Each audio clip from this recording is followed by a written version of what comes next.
climax of the film and the first time a fire alarm has happened in any of my films, so this is exciting for me.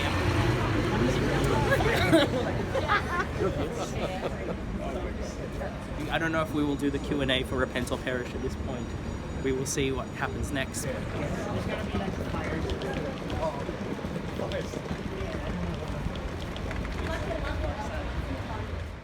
Yeah, thank you.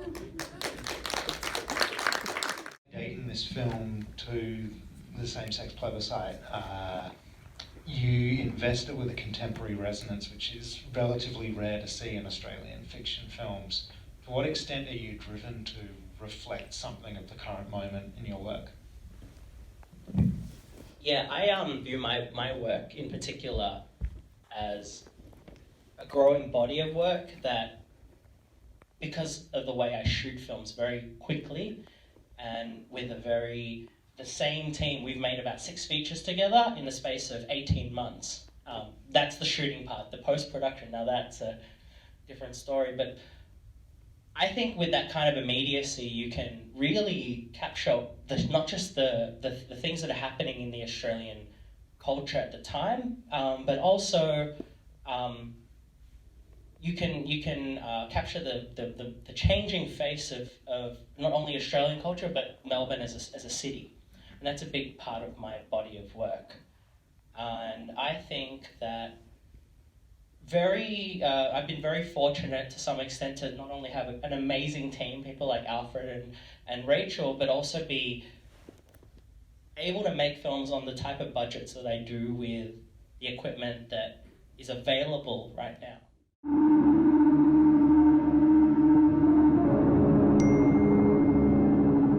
I am fucking done with these suburban bogans. They buy the minimum amount. They talk way too much, and they consistently try for the lay. Absolute time waste.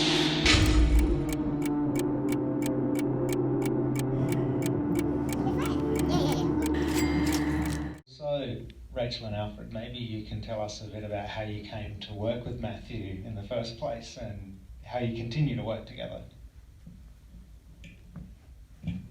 I actually met Matthew through Alf. Who invited me to a project called Tura, where it was a session that was talking about Filipinos and the multiculturalism in Australia, and we were all stood up and told our story as such, and then I went up to Matt at the end of the session because I knew he was a filmmaker, and jokingly I said, oh, if you need any extras or anyone to play a mum or anything like that, I said I was happy to put my hand up. And that's how it all started. That was February, I think 2017, and then I got a phone call from Matt July 2000, the same year, and then I've had supporting roles with Matt in 6 of his features since then, so it's been quite exciting.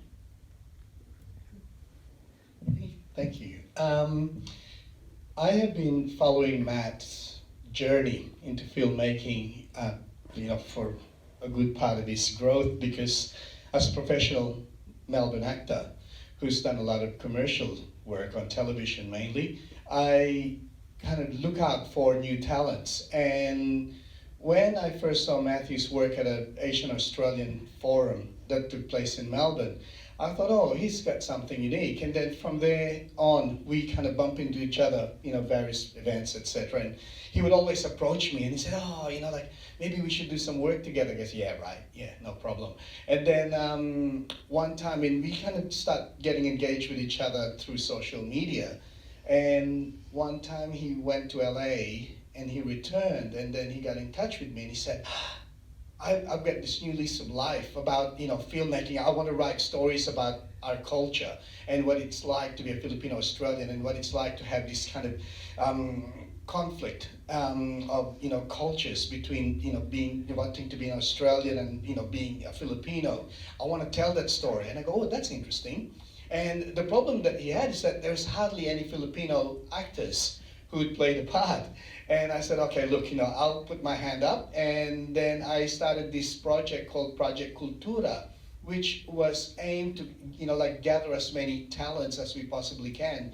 And when that happened, that's when Rachel came along, and one or two others like Alma Veloso, who did sort of like some of the posts. And yeah, and I liked the way he was telling his stories. And then the moment he got started, he just wouldn't stop. He started with melodrama, and then from there it was Repent or Perish, and there's another 5 more after that. And yeah, and that's the story.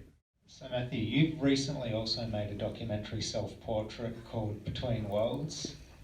I'm interested in how this notion of being between worlds is on screen in this particular film. What does that mean to you and in your films?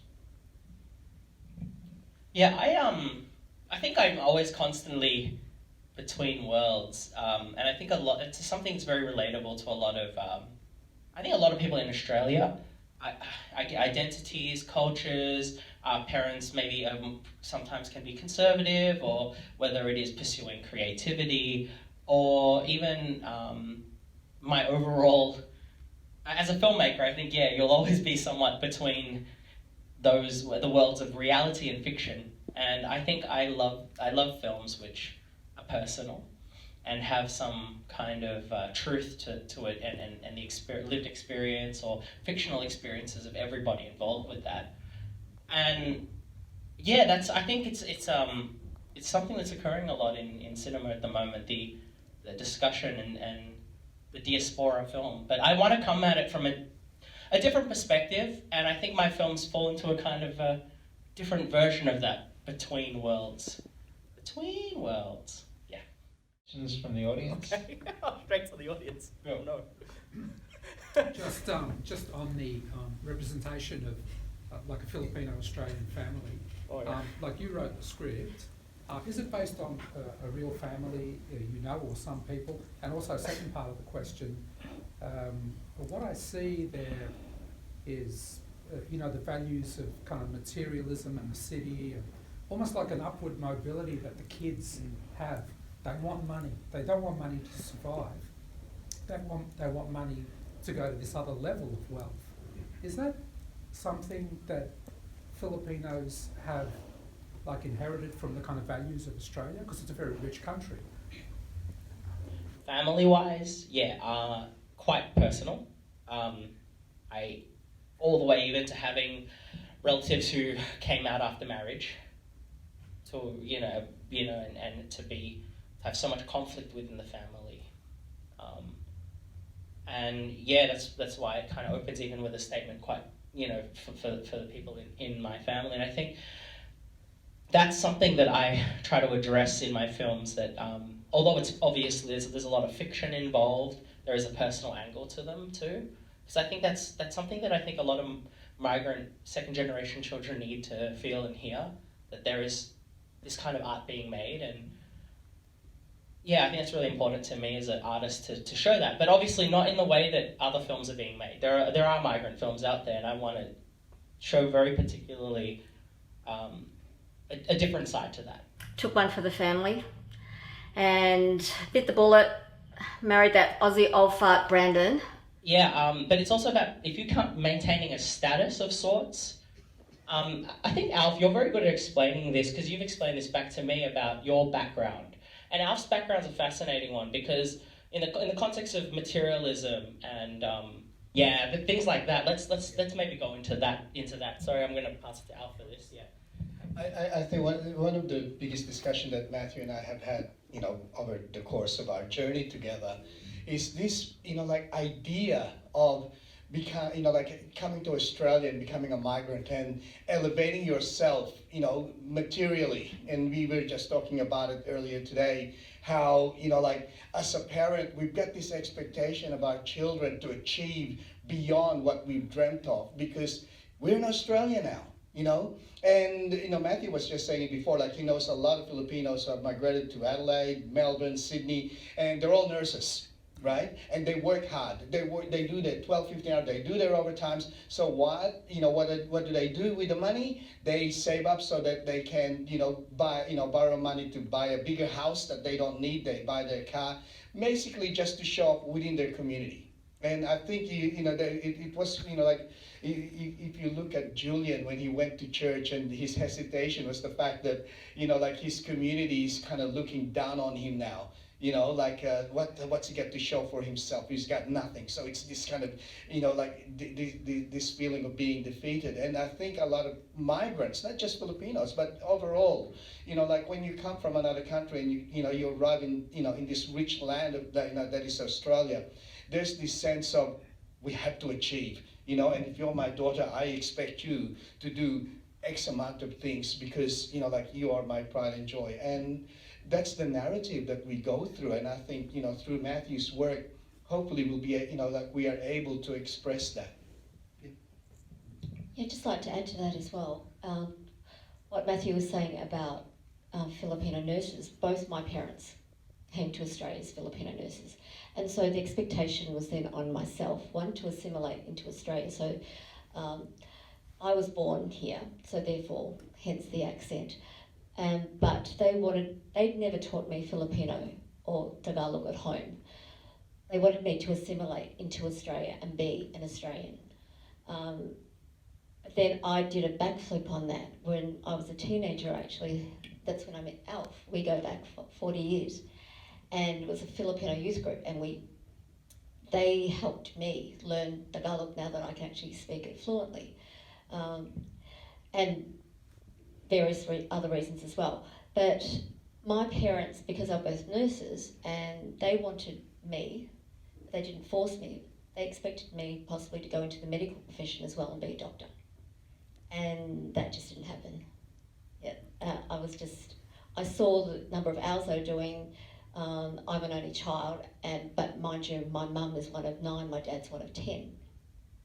Because of the hours they worked, like one would work night shift, one would work day shift. And so therefore they never saw each other because they had to look after me. So that whole thing of achieving and wanting their kids to be better than what they've gone through, it's just in our DNA as far as the Filipinos concerned. But then I've gone a backflip again, so I think I buck the system all the time, where my kids, I just want them to be happy and do what they want to do, so that's what I've instilled in them. Thanks. Any other questions from the audience? Susan? Along playing those beautiful, long reverb guitar across the back of the seat, I was just wondering if you could talk a bit about the sound design. That's all from a very humble friend of mine that I grew up with when I've known him since I was 12. His name's Andrew Tran, and he's composed all my films. He's never shown up to a single screening. Childhood friend, and he changes his name in every film. In this one, he didn't mind being credited as Jaden, so we went with Jaden. He composes every bit of music for all of my films, and he is an amazing talent who, even when he got nominated for a Filipino Academy Award. In the Philippines, it's the FAMAS. It's like in its 67th edition this year. So I went over this year, and his name came up, Andrew Tran, and then brackets, Fergus Cronkite. He's very smart, but he's also a creative who has an outlet. The sound design is mostly, it's funny, I actually write to his music, so I get the music first. I say, I'm thinking of making another film. He writes a bunch of songs. Sometimes he drops 40 songs to me. I go, how did you have the time to write these? And then I kind of just write scripts around his music. I listen to his music when I'm writing. So I think the two are entwined, but it's fortunate that we grew up together, and it's all some part of some weird chance meeting of everybody that's come together to make these really maybe eccentric films in the Australian landscape. But the sound design, I can't credit him enough for his beautiful music, and if he was here today, he'd be up here too. Which is, what's your advice to the young filmmakers in the audience, Matt?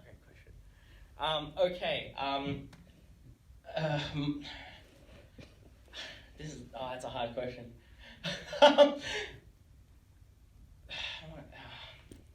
Okay, so having something to say doesn't cost so much other than the sacrifice of saying it. Whether you'll be liked or loved by everyone, that's not necessarily the case with a lot of the amazing filmmakers out there. But I think we're in a time in history where things have moved and progressed. And for diasporic filmmakers, take a chance on those moments in your life, I think. The moments that you love. Love's a very strong word, and filmmaking is a love for me, and I want to be, at all times, trying to make a film, no matter how much money I have in the bank, or how much whatever it is, you have an individual voice, and it comes from whatever story you have. It might be displacement, it might be complete love for everything in life, and I don't know, just tell it, because if you don't, it's an insult to your talent. Yeah, that's my statement. Yeah. All right. Thank you very much, and please join me in thanking our guests.